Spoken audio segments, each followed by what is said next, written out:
spectacle auquel vous allez peut-être assister ce soir n'a jamais eu de rapport avec des faits réels.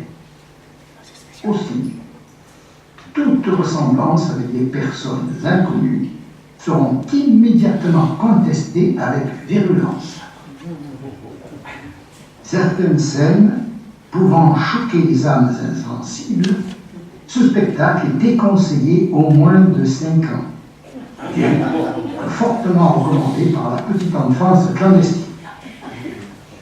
Enfin, soyez avertis qu'il est inutile de chercher, les scènes ne contiennent que des placements publicitaires.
Yes? Mon chéri, c'est maman.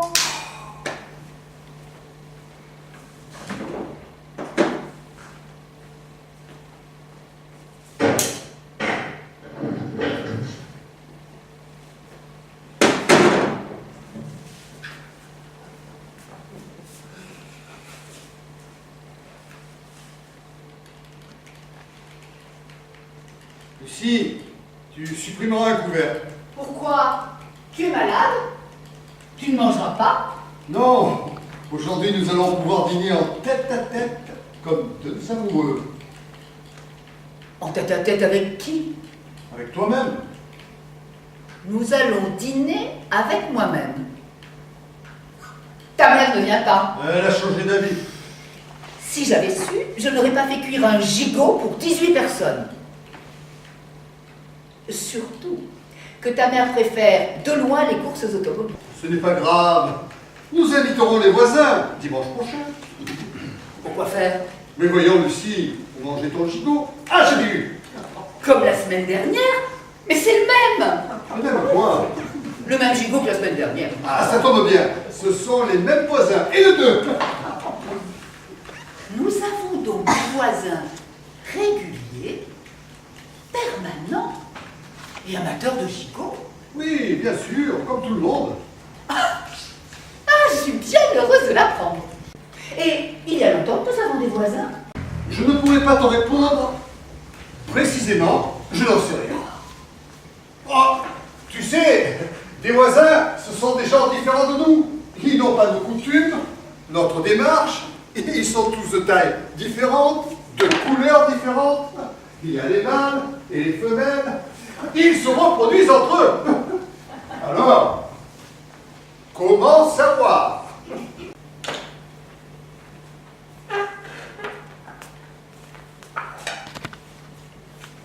Tête à tête.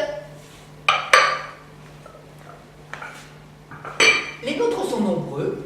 Nous avons de la chance, ce sont des mâles. Et ils se reproduisent beaucoup moins bien que les femelles. À cause des étages, probablement.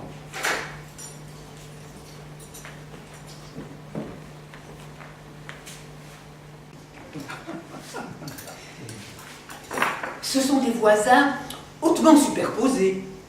Où vivent-ils? Comme nous, au 4e étage.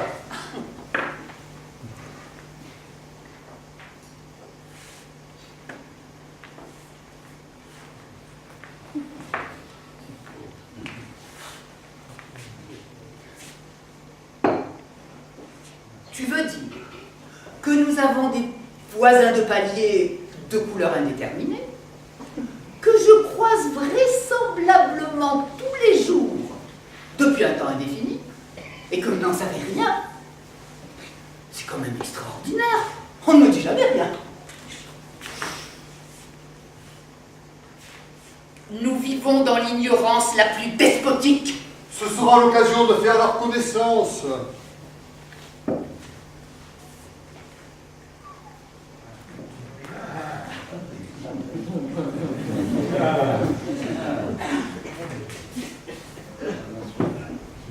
Faudra-t-il se parler? Le strict nécessaire, le minimum, et sans confidence.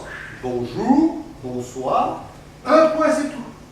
Nous n'allons quand même pas leur faire à la conversation en plus. Faudra-t-il nous ignorer? Exactement, nous n'irons pas jusque-là. Nous ferons la bise, mais une bise coutumière. Peut-être aussi quelques sourires tout en parlant de notre enfance. Entre deux confidences, brièvement et sans effusion intime. Qui est-ce? C'est le facteur.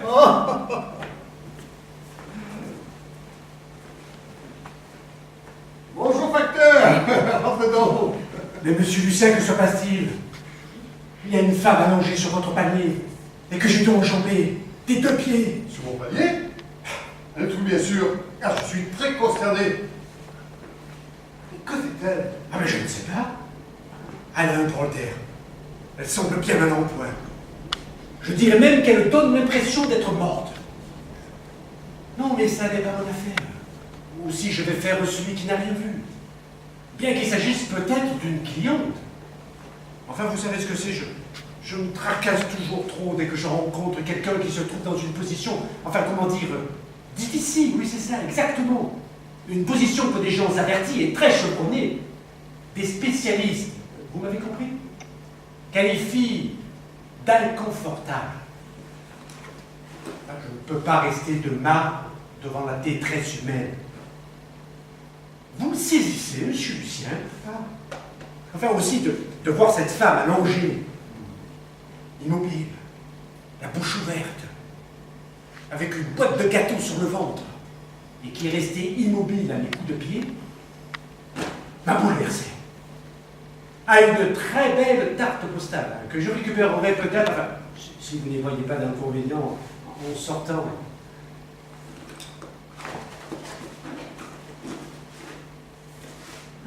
Ça vient directement d'Alfortville. Merci.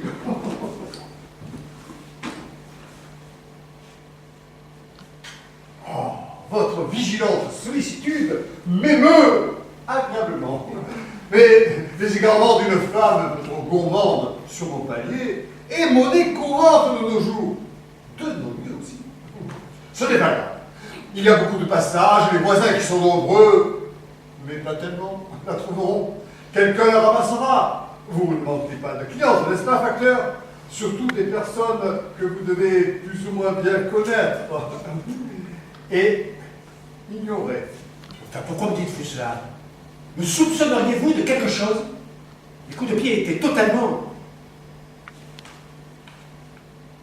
et à moitié désintéressés. Absolument pas, facteur. Vos pieds ne sont nullement en cause. Je pense tout simplement que votre métier doit être passionnant. Des inconnus derrière chaque porte. Parfois même certains que vous connaissez intimement. Mais installez-vous. Vous boirez bien un verre de vin? Oh, très volontiers, monsieur Lucien. Je bois toujours du vin pendant le service. Alors, vous savez, d'ordinaire, les cadavres ne m'impressionnent pas. Mais celui-ci est mort. Oui. Vous comprenez? Enfin, je parle, mais vous êtes sûr que ça n'est pas votre femme qui est sur le palier? Mais non, voyons, ma femme ne s'allonge jamais sur le palier. D'ailleurs, elle est là, elle est en train de s'habiller pour le repas dominical. Vous allez la voir. Lucie! Lucie! Devine qui est là? Ne l'interrogez pas, vous me gênez. C'est un air qui a changé d'idée. Mais non, voyons, c'est le facteur qui vient pour faire ta connaissance et qui va boire un verre de vin avec nous. Facteur, quel plaisir. Il y a si longtemps que je voulais faire votre connaissance. On m'a toujours dit que le facteur sonnait 2 fois avant de taper. Est-ce vrai? C'est une tradition, chère madame. Veuillez m'excuser, cher facteur. Je reviens. C'est Jeanne. Dark. Enfin, c'est évident. Le croyez-vous? À peine le temps de fermer les yeux, l'espace d'un battement de paupières et me voilà transporté sur un boulevard en direction du cœur de la ville avec en point de mire Jeanne. Est-ce bien de Lucie que vous parlez, facteur? Et parfaitement. Asseyez-vous.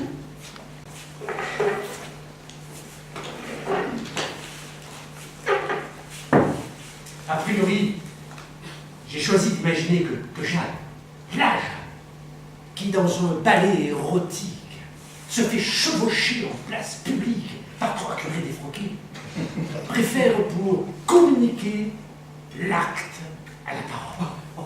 Une action ostentatoire et excitante lui paraît plus efficace que le dialogue philosophique. Son grand sourire saccadé est une provocation.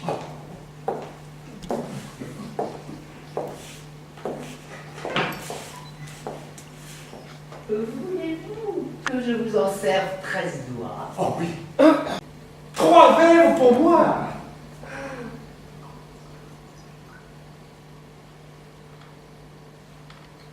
Mais vous m'inviterez bien à partager votre repas. Ah, n'est-ce pas? Oh, je vous en prie. J'insiste, vous me vexeriez si vous refusiez. Lucie, tu ajouteras que le facteur nous fait l'honneur et l'amitié de s'inviter. Aujourd'hui? Oui, c'est une surprise prévue et consentante. Mais considérez que c'est une invitation tout à fait improvisée, n'est-ce pas? Sans cérémonie. Une injonction préliminaire. Entre amis, vivants et autres. Un seul couvert suffira. J'ai très peu d'appétit, vous savez. Enfin, je mangerai comme vous, ni plus ni moins. Mettez-vous à l'aise.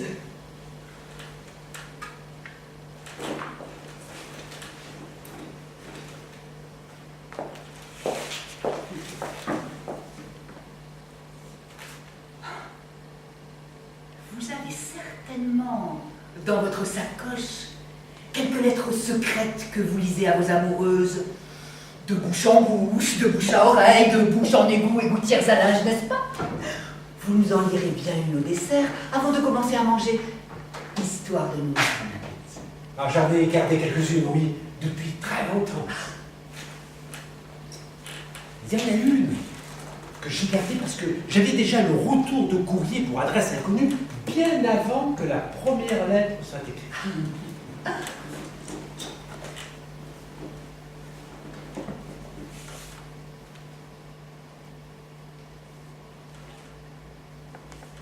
vais vous la lire. Non! Donnez-la-moi. Je vais vous la lire dans ma langue maternelle. Vous-même? Toi-même? Oui, mais de mémoire. Chérie, mon amour, c'est très difficile dans ta langue maternelle, la même que ta mère, sans la connaître, de mémoire, avec seulement l'original en main. Rassurez-vous, j'ai pris langue maternelle en seconde langue. Qu'est-ce qu'elle veut dire? Elle a pris langue maternelle. Silence! Je commence.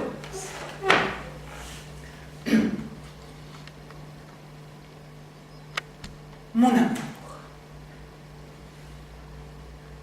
il y a dans le silence marmonné que semble vouloir étouffer des chointements surgis de 1000 regards oubliés, démunis, comme une voix de lumière sublime, un serpent siffleur qui vous exhibe, nu, face à l'inconnu qui vous hante.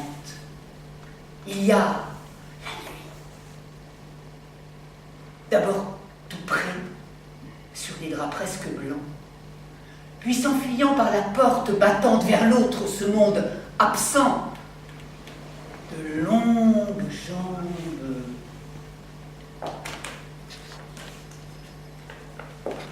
Je lis mal, il y a une tache, je ne sais pas si c'est brune ou prune. Rude.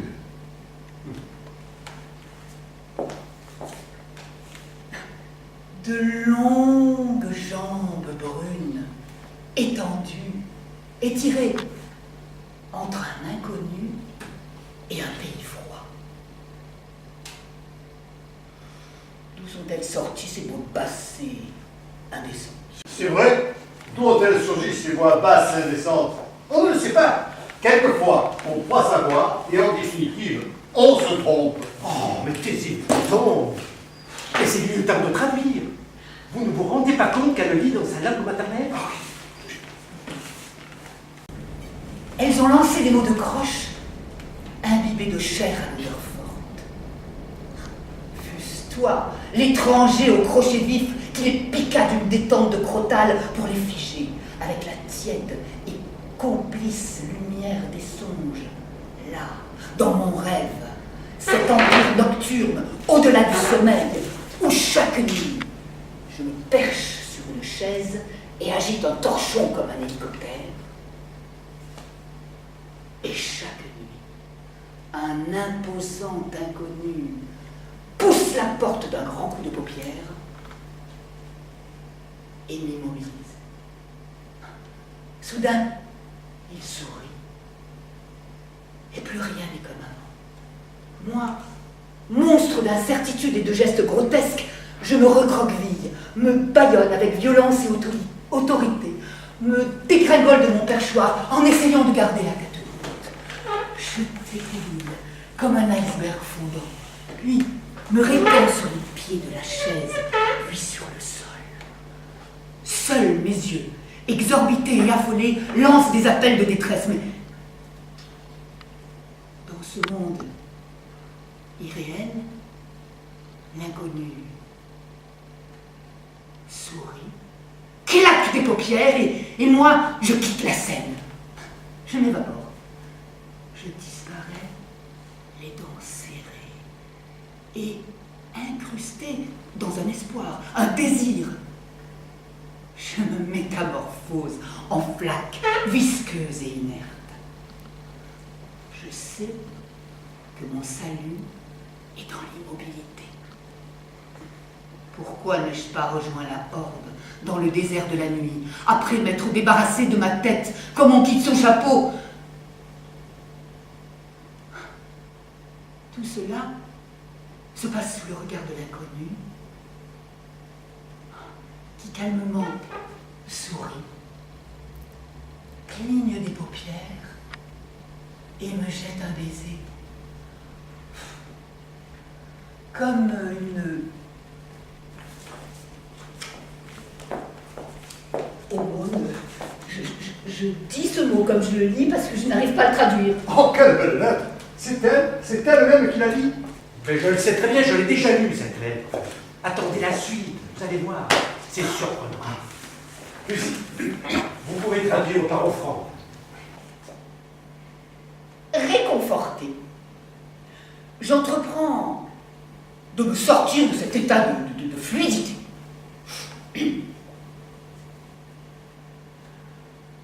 C'est d'abord un signe sublime et blanc qui, agitant ses grandes ailes, fait disparaître la chambre, les murs, la chaise. Mais malgré la prestance de cet oiseau géant et délicat, je ne parviens toujours pas à récupérer ma tête. Je sens bien qu'il faudrait faire quelque chose car l'inconnu me tient toujours à la merci de son sourire. Je saisis alors la première chose qui me tombe sous la main et c'est un pied. Mais pas un pied puant, serti de cornes, de peau morte et d'ampoules. Non. C'est un pied de femme, élancé, parfumé, vêtu d'un escarpin rouge. Est-ce simplement le pied de l'inconnu qui lui sert de tête? Comme le tien, c'est ton pied, je le reconnais. Vous n'avez jamais vu son pied, il est exactement comme ça. C'est de famille. Je suis terriblement fière d'être un cygne à tête d'escarpin. Du plus loin que remonte ma mémoire, je fus souvent corde à linge, cascade, mais jamais encore je n'avais été cygne. Imaginez donc une tête d'escarpin rouge, un cou souple, long comme une jambe de femme, enrobée d'un barésie.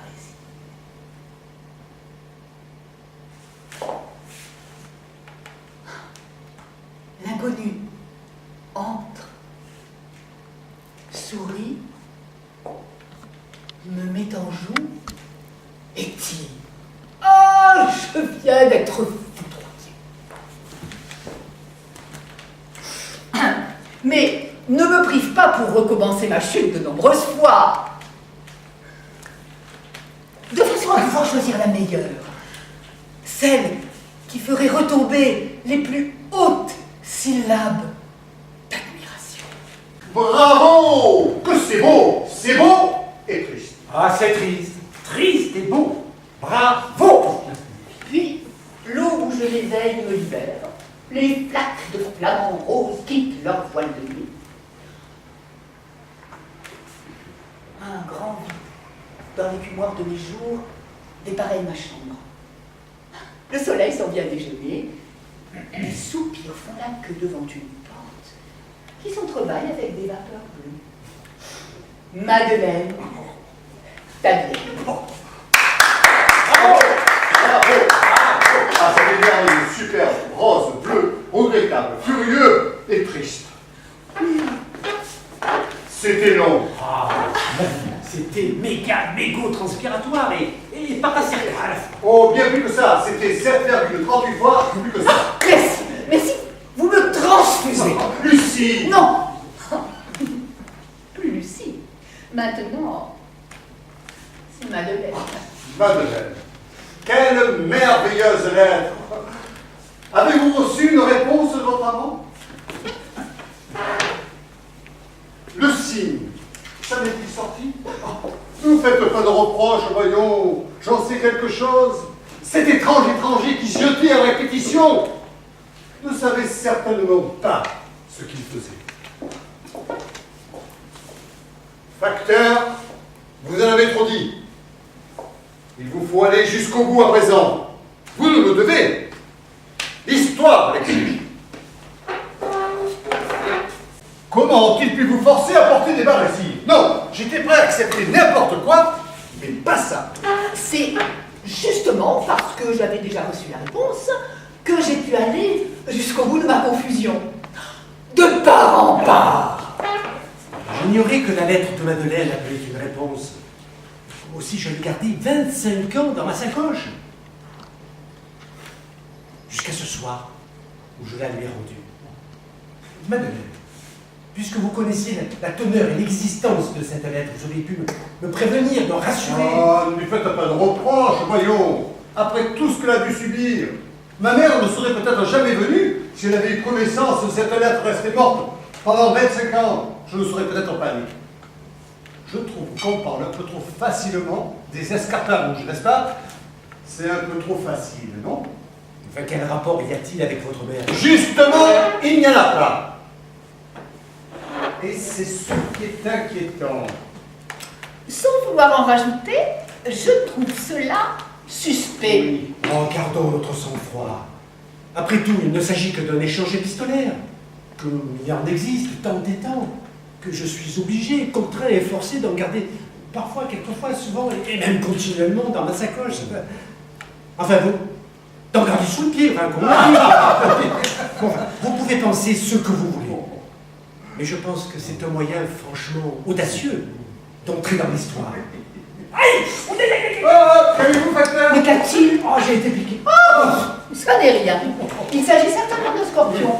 Il est 13h? Oui. Ah, c'est le moment où il y a toujours des scorpions qui traversent l'appartement. Et sont-ils dangereux? Rassurez-vous, généralement, ils traversent sans danger. Pour nous. Sauf quand ils piquent. Ah, et que se passe-t-il lorsqu'ils piquent? Pour eux, rien. Mais les personnes piquées, ou ce qui n'arrive qu'exceptionnellement, meurent. Ah, je me sens. Oh là, je me sens vraiment mal. Ah, si, je le vois, il est là, regardez. Quand je dis il est gros. Ah, mais c'est un spécimen exceptionnel. Voilà, vous êtes forgé, facteur. Oh, j'ai un non, parlons qui plus. me tourne. Oh, il y a des odeurs de lavande, il y a des papillons qui papillonnent au-dessus de ma tête. Non, non, non, je n'ai plus soif, plus faim. Cette histoire de cygnes et de scorpions m'a ôté l'appétit. Madeleine, allongeons-le sur la table.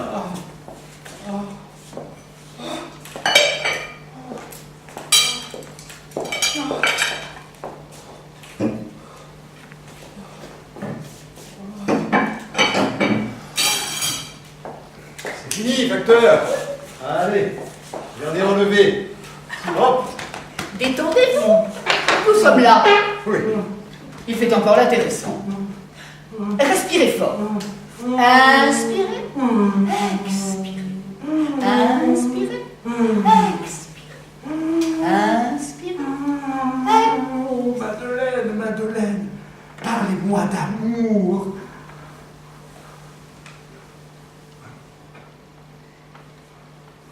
Tenir la main d'un condamné ne signifie rien pour le condamné, sinon l'épouvante de sa peur.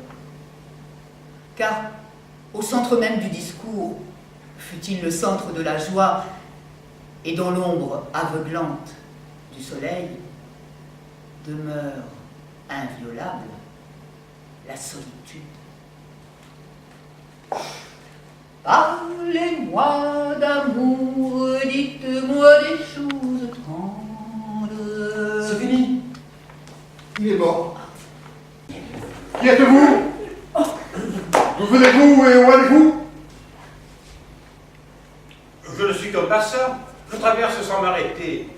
Ne faites pas attention à moi.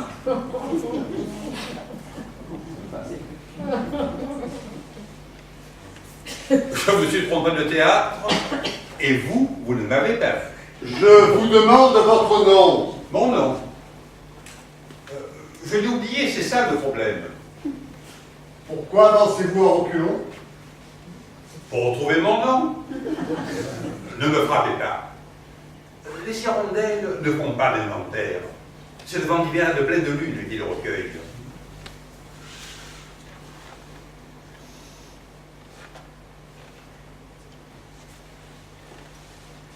Entendez-vous cette rumeur qui m'appelle? Il faut absolument que je bricole. Oh. Mais non, il est 13h30 et on ne tape jamais les gens à 13h30. Ouais. C'est une question de désoxydation. Les règles de l'hospitalité sont strictes et l'exigent. Mais ne partez pas si vite. C'est un peu facile. On entre chez les gens sans faire de bruit. On en ressort sans même s'excuser, sans un mot de compassion. Lucien, ne vous laissez pas faire. Vous êtes dans votre droit. Ils viennent nous aider, c'est la moindre des choses. Mais je n'ai rien à faire dans votre pièce. On m'attend ailleurs. D'ailleurs, vous voyez bien que je suis noir. Et puis, nous n'avons pas le même âge. Vous rejoindrez votre troupe après. La route attendra. Bon, que faut-il que je fasse? Nous aider à mettre cet homme sur le palier. Cathy, Rien de grave, il ne respecte plus. Il est très capricieux.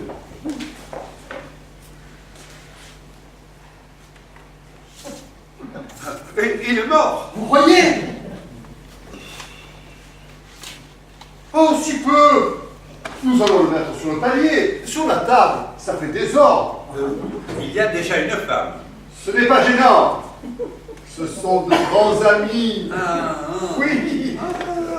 Allez. Acteur. Dernier relevé. Et... voilà. Allez.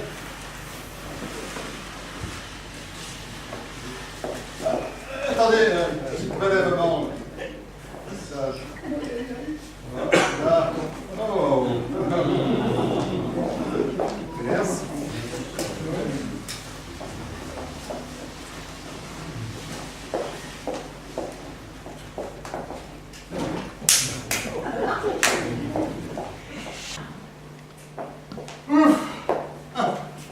Voilà une bonne chose de faite. Maintenant, je vous laisse, car je suis attendu ailleurs, dans un autre théâtre, dans une autre pièce, je suis l'acteur principal. Mes amis sont manifestement très inquiets. Et elle est où, la mère? Tout droit et à droite.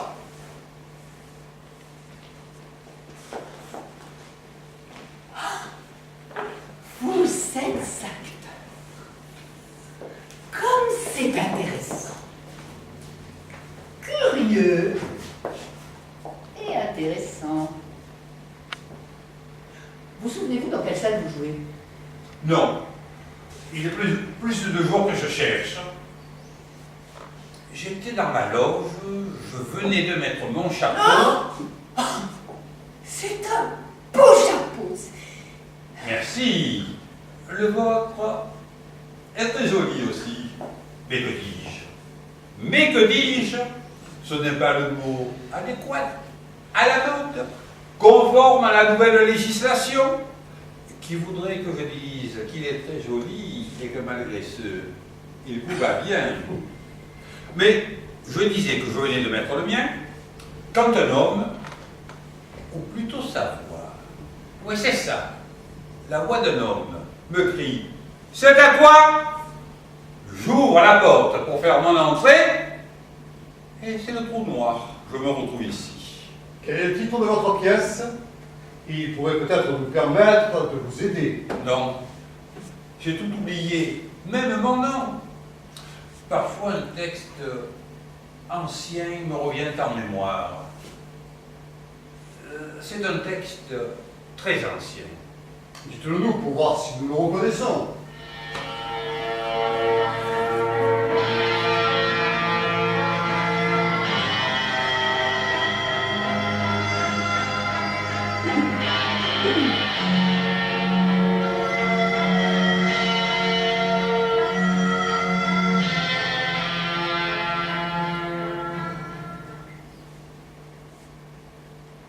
Un chemin étroit, abrupt, sinueux, arpente la colline et nous conduit, moi et moi, au sommet d'une falaise qui surplombe la mer.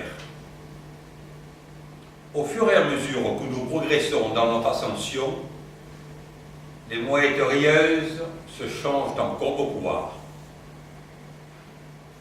Bientôt j'atteins le sommet, et là, au cœur du doute, fouetté par le vent du large, je me campe face à face avec mon double, parfaitement moi-même et pourtant totalement autre. Dans un ciel gris pâle, les corbeaux hurlent et nous saignent par milliers. On peut déjà dire qu'il n'y a pas énormément de personnages.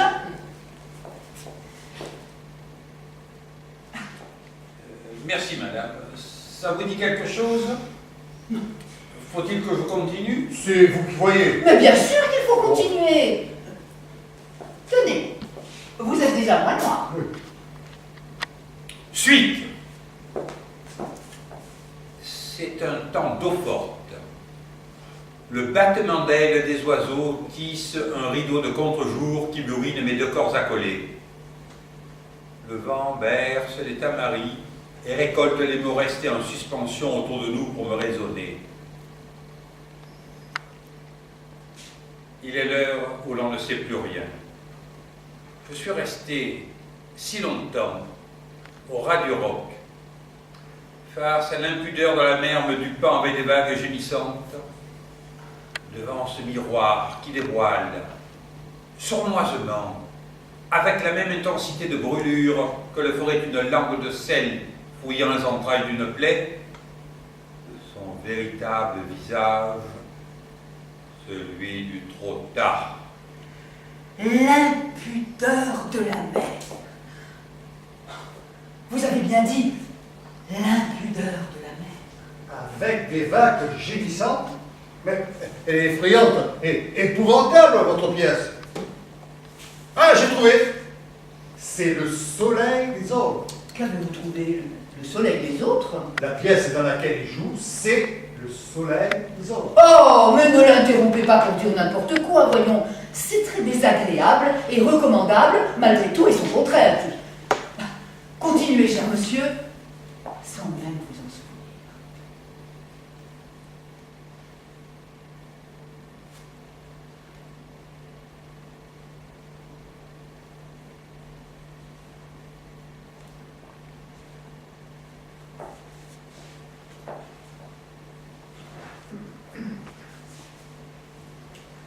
Lentement, je m'anime, j'esquisse des gestes, des pulsations d'yeux, je risque des lambeaux de rêve, puis dans un ultime déchirement de papier, j'extirpe de moi la part d'ombre qui me terrorise et la maintient en bout de bras au-dessus de la falaise. Vous n'avez pas un grand nez dans votre pièce? Un grand nez? Non, pourquoi? Je connais une histoire de ce genre où le héros a un grand nez. On pourrait peut-être lui servir un morceau de gigot. De toute façon, ils n'auront pas de mal à trouver notre acteur pour le remplacer. Et un texte oublié vaut 2. Tu l'auras? Non, je ne me souviens de rien. Celui qui sait que les femmes ont des regards de bûcheron et qui malgré tout reste désespérément arbre.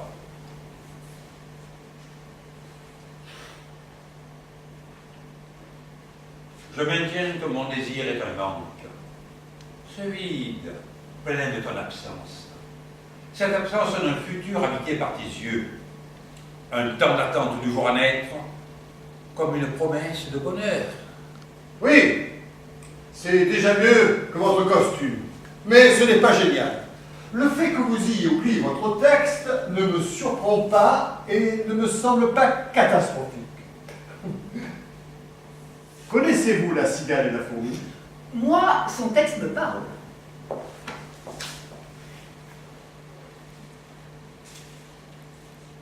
Le plaisir est incontestablement moins grand que le désir. Derrière la dernière porte, il y a la mort. Vous ne m'écoutez pas, vous ne m'aidez pas. Pourtant, je vous assure que nous faisons le maximum. Mais vous devez vous tromper certainement de texte. Ce que vous dites ne veut absolument rien dire. Vous dégainez à quel moment? Au moment où l'inconnu entre, sourit, cligne des paupières, me met en joue et tire la genouillère. Ne tirez pas, je vous en supplie. Ou alors, faites-le. Attends. Oui. A priori, j'ai choisi d'imaginer que Jeanne, qui dans un ballet érotique se fait chevaucher en place publique par 3 curés défroqués, préfère pour communiquer l'acte à la parole. L'action ostentatoire et excitante lui paraît plus efficace que le dialogue philosophique. Son grand sourire saccadé est une provocation. C'est là que je tire. Vous avez bien raison. Et j'applaudis. des trois mains. Vous êtes cruel, injuste, provisoire, accessoire, moratoire, nageoire et pantalonérique. Je crois que c'est irrévocable. J'ai oublié mon texte d'éteindre relativement le gaz et perdu mon nom. C'est irrévocable. Vous avez complètement oublié votre texte. D'éteindre relativement le gaz et oublier votre nom. Ce n'est pas grave. Vous allez rester avec nous. Il y a du gigot mangé. Les voisins protesteront, mais ils n'avaient qu'à être là à l'heure précise. Il reste la portion du facteur. Oui. Ce n'est pas du gigot, c'est de la dinde. Passons à table.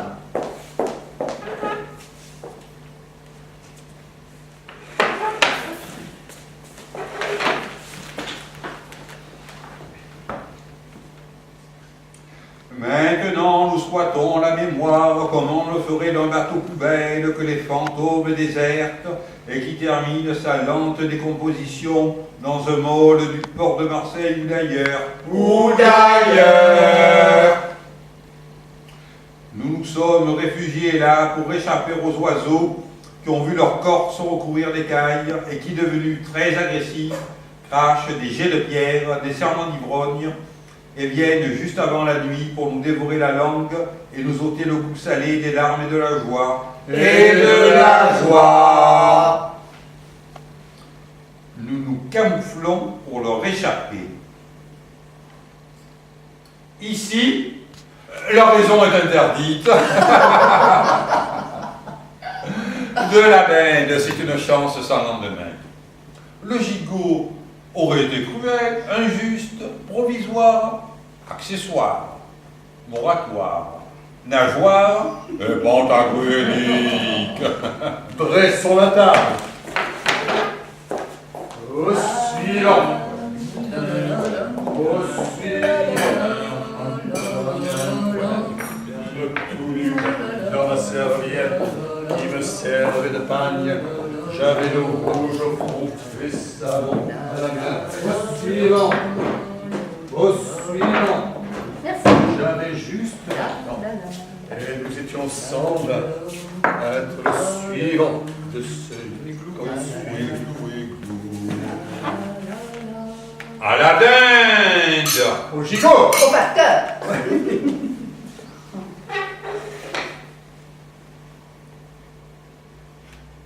Je suis terriblement joyeuse d'entendre ce que vous dites de mon mari, du facteur, du gigot, du temps, des langoustes à plumes et du vers solitaire. On ne pense jamais au vers solitaire. Pourtant, c'est essentiel. C'est vrai, Affectueux. très affectueux. Merci, merci. Un peu, beaucoup passionnément à la folie, pas du tout. Imperceptiblement et passable. Votre chaussure à clous écorche l'acteur. Bonjour. Bonjour, je suis le nouveau-né. Ce n'est pas grave, mon petit. Nous en sommes tous là. Chérie, mon amour, je reprendrai volontiers des lentilles et du foie gras et des topinambours en fleurs. Merci. Je suis le nouveau-né, l'espoir des lendemains qui chante. Ce n'est pas de votre faute, mon ami. Vous n'y pouvez rien. Et nous non plus. Plus tard, vous verrez. Il sera déjà trop tard. Mais vous n'en saurez rien. Chérie, mon amour, il n'y a plus de fleurs. Vous prendrez plus quelques gravillons à la place. Ils sont à point.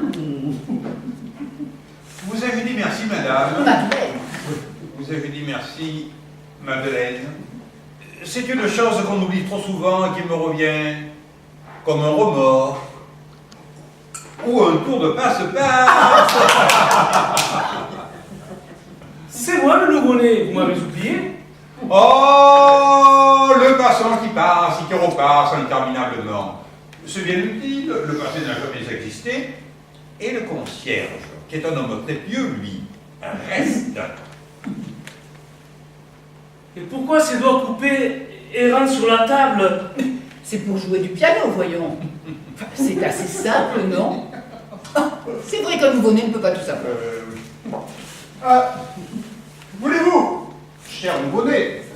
Quelques friandises. Vous avez là quelques œufs durs, crus, de premier choix. Ah, il n'en veut pas. Il n'est pas gourmand, on ne sait pas ce qu'il vaut. Non. Vous avez oublié de couper la console. Ne bougez pas. Je le ferai avant ma sortie. Mais enfin, machin trucuné, on ne s'adresse pas directement à la régie. Non. Vous pouvez très bien leur envoyer un télégramme. C'est bien le télégramme, non? Comme ça, je perds ma prime. Et le bonus. Il n'y a que les choses dont on se souvient qu'on n'oublie pas. Oui. Les souvenirs Et les regrets aussi. C'est ici qu'il dégaine. Boum, boum, boum, boum, boum. Ah oui. Ah, vous le faites bien. Ah, c'est tout autre chose. Vous jouez bien. Ah, ça doit être une belle pièce. Quel est l'auteur de ce chef-d'œuvre? Le même, Et le metteur en scène? aussi. Ah, Mais c'est différent. En plus, il est aérien,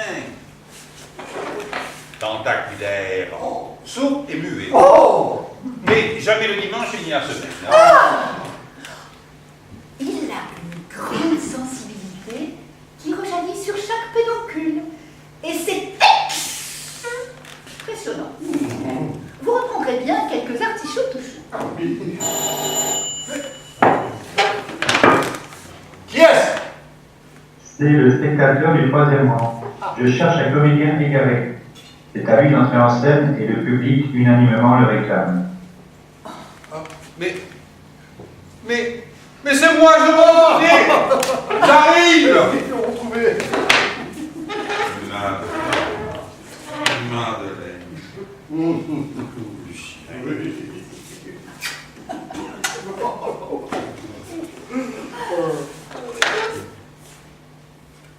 Ah, mais c'est quoi? Ouais. Oh, ouais.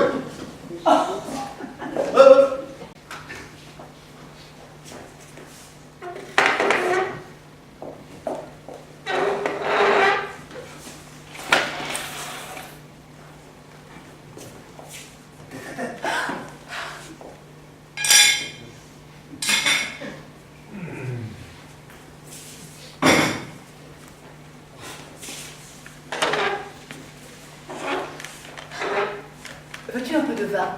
Oui, très volontiers.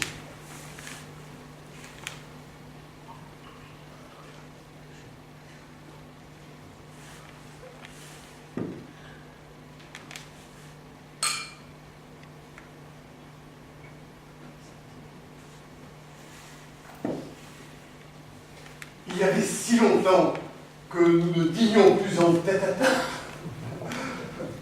Madeleine. Non. Madeleine n'est plus. C'est Lucie à présent. Lucie. Es-tu heureuse? Très heureuse. Et toi? Parce qu'il y aura toujours, pesant comme une chape de plomb au-dessus de nos têtes, le sexe limpide de l'air, ce jupon où mille volants nous embarquent les vols de flamands ivres, dans le sublime espoir de s'immoler aux gens de flamme de la beauté. Et cette figure, transpercée, douloureuse, que la révolte a su aller au point que le moindre attouchement éparpille nos chairs comme le ferait 1000 chevaux de dune au cœur de la tempête.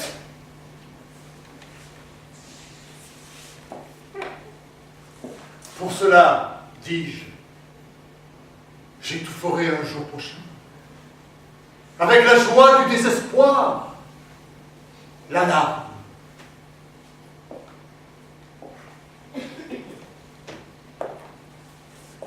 Et me livrerai à la lumière des bûchers.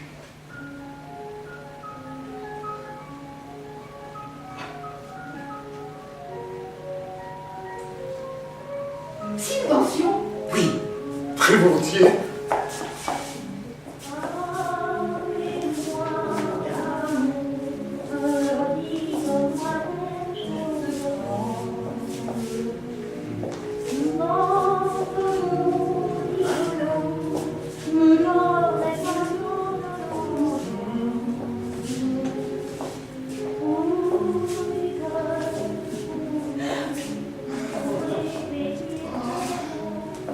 Il se fait tard. La journée fut longue. Va. Je te rejoins.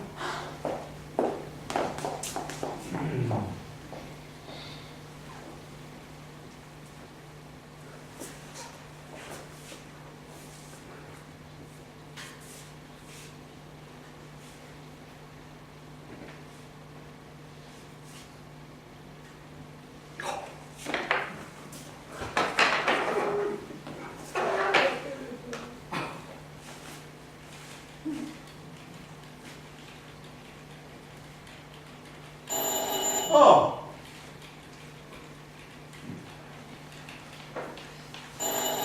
Oh!